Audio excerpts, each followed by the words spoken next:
We'd like to welcome you to our presentation for our tech update video.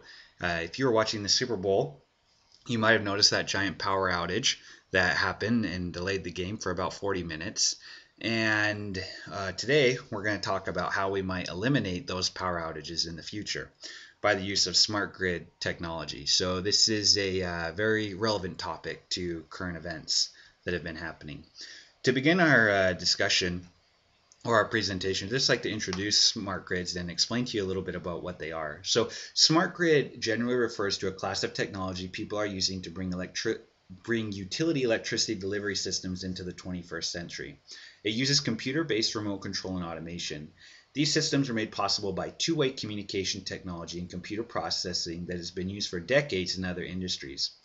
They're beginning to be used on electricity networks from power plants and wind farms all the way to consumers of electricity in homes and businesses.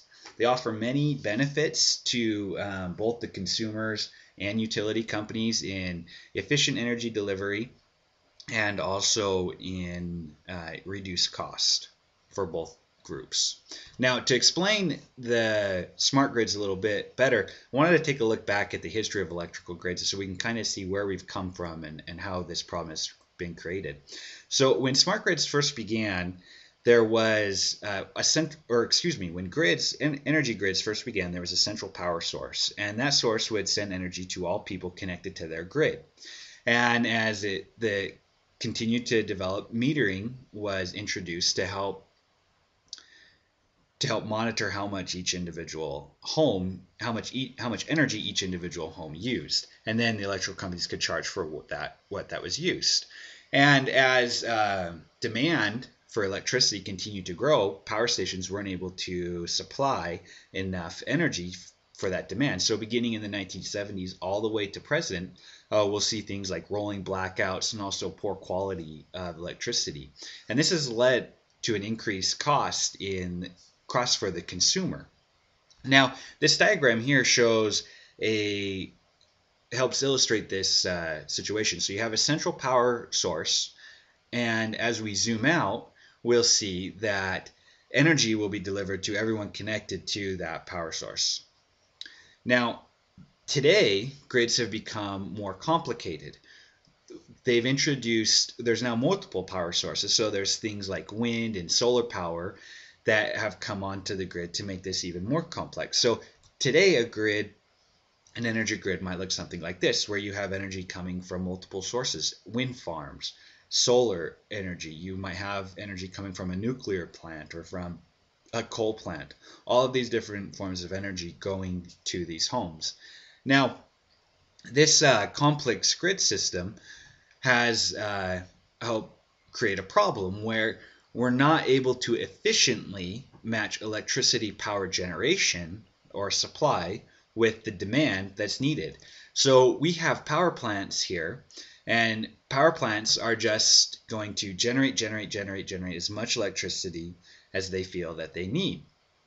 But we have consumers now who want all different types of things from their power companies. They might want energy now, they might want it later, they might want energy companies to store it for when they need it at another time.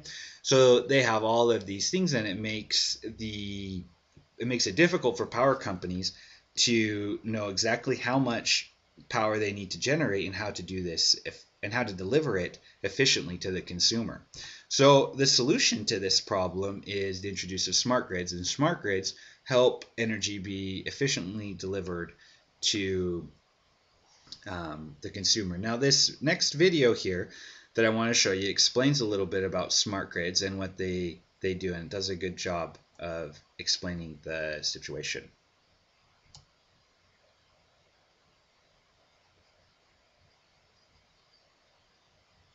In this country, we have huge power stations that make our electricity. The electricity goes down the wires, held up by the big pylons we see all over the country, that take it to local substations, that finally delivers electricity to you and me, at home, at school, and at work. The wires, substations, and poles that make up the grid are there to make sure there's enough electricity to go around. So when we all want to watch our favourite soap and switch the kettle on for a cup of tea, we have to power up more of our power stations to make sure there's enough electricity for everyone. But in future, we'll have more electrical gadgets, and we might even have an electric car, and the grid simply won't be able to cope. We could build a bigger one, but that will be very expensive, costing billions of pounds. So we've been looking at how we can get more from our electricity network using something called a smart grid. Smart grids will help the power stations to talk to the substations to talk to homes and businesses, and homes to talk to all of our electrical gadgets, the electric car, fridge, TV and a washing machine. Your electricity company will use this information to understand when and how they can move electricity around so it's there when and where you need it. Magic. A smart house tells the washing machine not to turn on until 3 a.m. and tells the aircon to turn off at 11 p.m. and on again at 6 a.m. The smart house will also make electricity using its solar panels, a wind turbine, or other green technologies, selling it back to the electricity company when demand is high.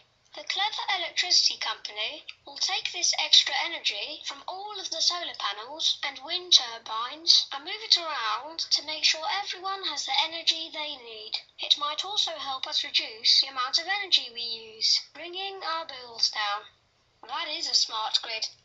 Well, I hope so.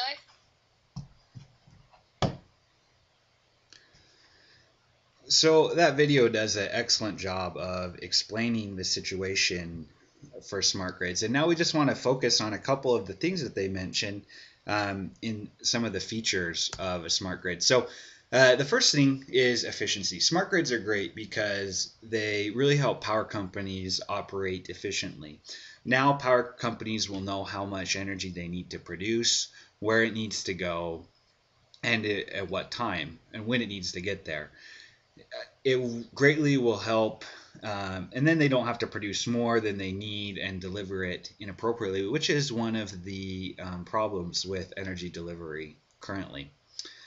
Another great thing about this technology is that it's reliable. So this will help reliable energy be delivered to homes when they need it and how much they need. So you'll see things like happened at the Super Bowl where they needed more energy than normal. Well, the grid wasn't able to handle it and there was an outage. Well, in the future, you'll be able to take that, or with the use of smart grids, you'll be able to redirect that energy from places it's not being needed and send that where it needs to be. It's also flexible, and one of the great things about smart grids is that it has bidirectional energy flows. So today, grids do unilateral energy flow where they just flow from a power source to a home, but it doesn't flow back. Now, the video illustrated this quite effectively where the energy will flow from a home, like you have a solar panel, and it can go all the way back to the power company, and that's called bidirectional energy flows. And lastly, it's sustainable, where it helps really take advantage of sustainable energies to efficiently deliver the energy, such as solar and wind power.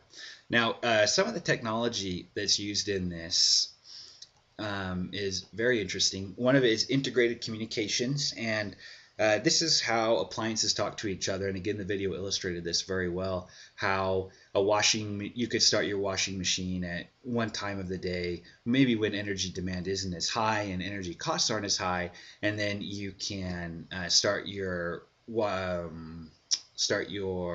air conditioner after that's done to help save on use of energy. Right along with that is smart meters, and smart meters help monitor how much electricity you're using.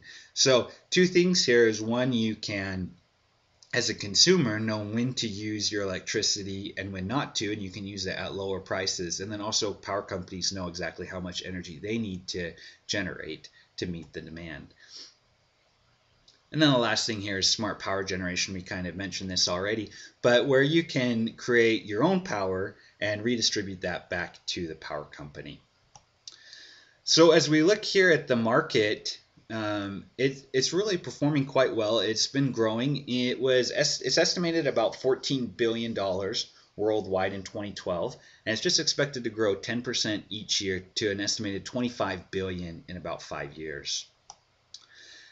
Now, there's a couple concerns with the adoption of this technology. There's both consumer concerns and social concerns.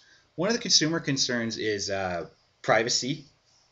Power companies will have greater access to your usage and your power, what you use, so that is a concern. And then also complex rate system where you're not exactly sure how to bill for this when you might be selling energy back to a power company. It hasn't been figured out how to effectively manage that at this point.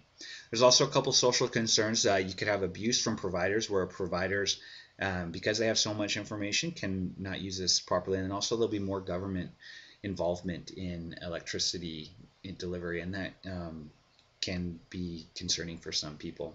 So there's a few challenges for this. Cost is the main one. As with most new technologies, it's extremely expensive to implement into our current grids. And part of the reason it's so expensive is because it's a very complex technology, so it's very difficult to integrate that in. And then lastly, there's some security concerns, which we've already touched on, how to effectively manage this technology or all the information. And then lastly here, we just really feel that this is a good technology that's really going to take off in the future. We really feel that this will be an integral part in the way that energy is delivered in the future because it is so efficient and it benefits both the consumer and the provider. Well, that concludes our presentation. We appreciate you taking the time to listen to it, and we hope you enjoyed it. Thank you.